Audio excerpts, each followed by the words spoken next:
Bonjour. Welcome back to French with me.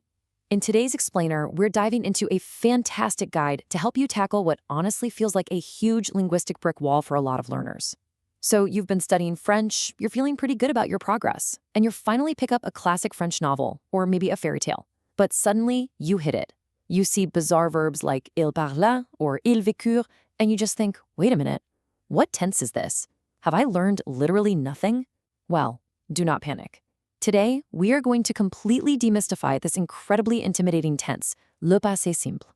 By the end of this explainer, you're going to look at these words and know exactly what they mean. Here is our agenda for today. First, the ultimate reading secret. Second, when is it actually used?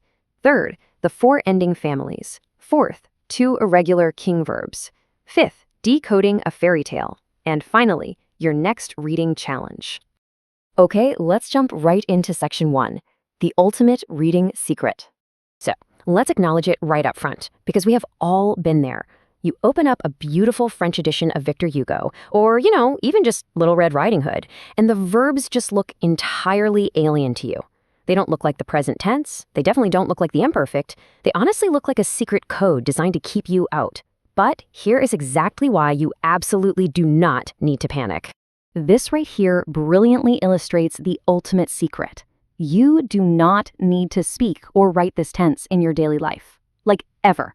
In modern spoken French, when you want to talk about a completed action in the past, you use le passé composé. Things like j'ai parlé or il a fini. That is your active tense.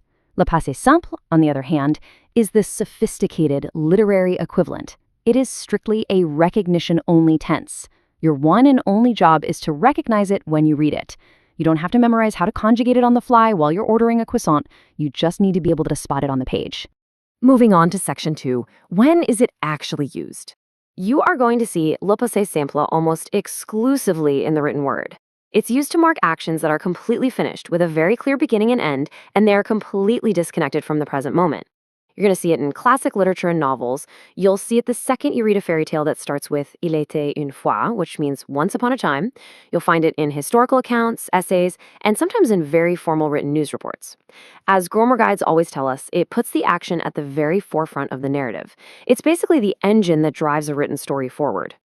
Which brings us to section 3, the four ending families. Welcome to Family 1, the A family.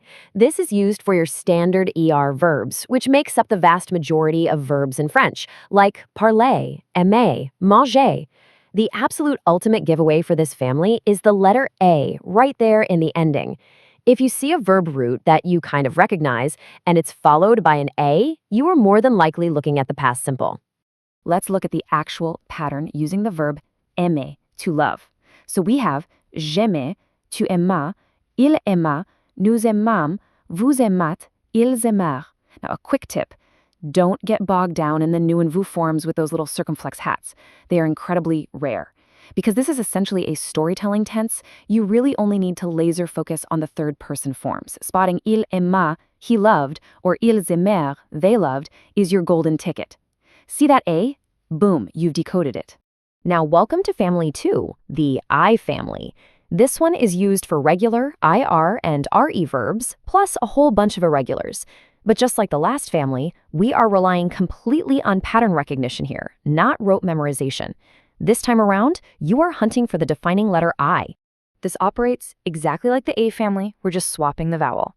So using finir, to finish, we get je finis, tu finis, il finit, nous finîmes, vous finîtes, ils finirent. Again, highlight that third person in your mind. Il finit, he finished. Ils finirent, they finished. Even irregular verbs like prendre, which is to take, use this pattern. So you'll see il prit. Aha! You see the root of the verb, you see the it's ending, and you instantly know it's a completed past action. Next up is family 3, the ou family. This one catches a lot of those really tricky, weird verbs. A great cheat code here is that if a verb has a ou in its regular passé composé past participle, like voulu or pu, it usually falls right into this family. You're going to see and hear a very strong ou sound. Let's use the verb pouvoir to be able to. In a novel, this transforms into short, punchy little words, je peux, tu peux, il put, nous pûmes, vous pûtes, ils purent. Seeing il put for the first time can be totally jarring, I know, but just look for that you. Vouloir becomes il voulut. Savoir becomes il sut. It's just the verb's core idea shrunk all the way down to feature that short, distinct U sound. Finally, we reach family 4, the in family. This one is highly specific. It is exclusively for the verbs venir, to come, and tenir, to hold, as well as any verbs based on them, like revenir or retenir. You might be wondering, why do they get their own family? Well, because they show up constantly in literature. Characters are always coming and holding things in stories. The pattern here uses in. So we get je vins, tu vins, il vint, nous vîmes, vous vîntes, ils vinrent. Focus heavily on il vint, he came, and il vint, they came. I promise, once you know this secret, decoding these little words is incredibly satisfying. You don't look at il vint and think, what on earth is that? Anymore. You just think, that's just venir, family 4. Section 4, 2 irregular king verbs. These are, of course, êTRE, to be, and avoir, to have. They appear on almost every single page of a French book. For êTRE, we have je fus, tu fus, il fut, nous fûmes, vous fûtes, il furait. For avoir, it's j'eus, tu eus, il eut, nous eûmes, vous eûtes, ils euront. And yes, they look completely bizarre, but literally just burn the third-person forms into your memory right now. When you see FUT, just think was. When you see EUT, think had. That one tiny insight alone will save you hours of confusion. All right, section 5, decoding a fairy tale. This is an actual excerpt from Charles Perrault's famous fairy tale Le Chat Botté, or Puss in Boots. Let's read it. Une autre fois, il alla se cacher dans un blé, et lorsque 2 perdrix y furent entrés, il tira les cordons et les prit toutes 2. Beautiful, right? But look closely at that. In just this short little sentence, we have multiple verbs in le passé simple. So let's break them down snappy, step by step. First, alla. It ends in an A. That's family 1. The infinitive is aller. He went. Next, prirent. That's one of our boss-level king verbs. It's the plural of êTRE, were. Then we have tira. Ends in A. Family 1 again. The verb is tirer, to pull. He pulled. And finally, pris. Ends in it. That's our I family. The infinitive is prendre, to take. He took. Look at what you just did there. You traced every single alien verb back to its recognizable infinitive form. He went, they were, he pulled, he took. You decoded it perfectly. Which brings us to our final section, your next reading challenge. You are officially ready to read in French without fear. Remind yourself of this constantly. Passive recognition is your only goal with le passé simple.